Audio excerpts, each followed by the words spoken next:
Jina langu naitwa Fadhili Michael, mwanafunzi kutoka chuo cha jioni ya leo nimependeza Mungu kuwepo mahali hapa katika maeneo haya ya Dira kwa ajili ya kukuletea habari njema, kwa ajili ya kukuletea habari njema kuhusu ufalme wa Mungu. Leo tutakwenda kuona somo linalosema hivi, au ujumbe ambao Bwana amenipa unasema kwamba chanzo cha maovu ni nini? Chanzo cha maadili kupotea katika dunia hii nini? Bwana, maovu yamezidi katika dunia.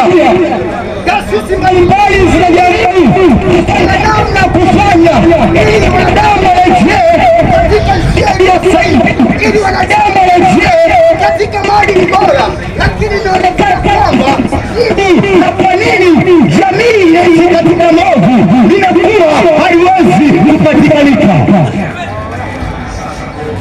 Tunaona kwamba katika dunia leo sio ajabu kuona baba anamuua mtoto wake wa kuzaliwa, si ajabu kuona baba anambaka mtoto wake wa kuzaliwa, si ajabu kuona kwamba wanadamu wameacha njia yao ya asili, wanadamu wamekuwa waovu kupindukia.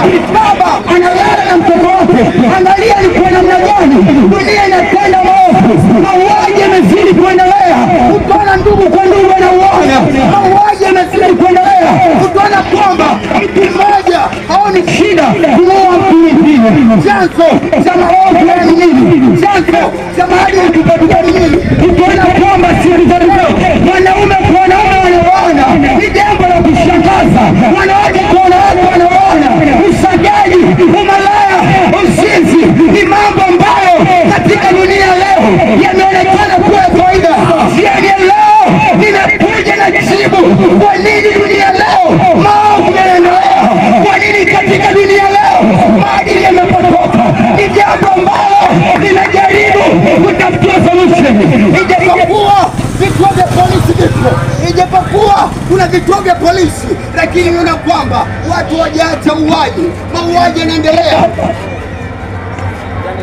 Ijapokuwa taasisi mbalimbali zimekuwa zikijaribu namna kufanya wanadamu waende katika njia sahihi, lakini tunaona kwamba swala la kuleta maadili bora katika jamii limeonekana kuwa ni gumu.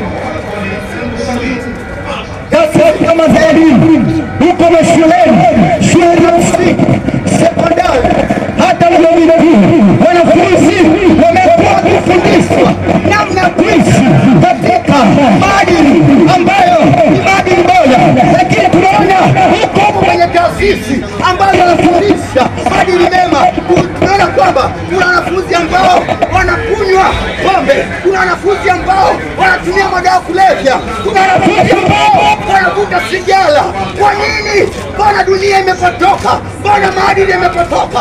Jioni ya leo tumekuja na jibu lenyewe ndio hizi habari njema. Habari njema ambazo ukisikia kuna mabadiliko. Yule mtu ambaye alikuwa katika njia mbaya, ajapozisikia na kuzikubali, Bwana anabadilisha njia zake. Kwenye Biblia naomba unisaidie kusoma kitabu cha Warumi 1:26 na kuendelea.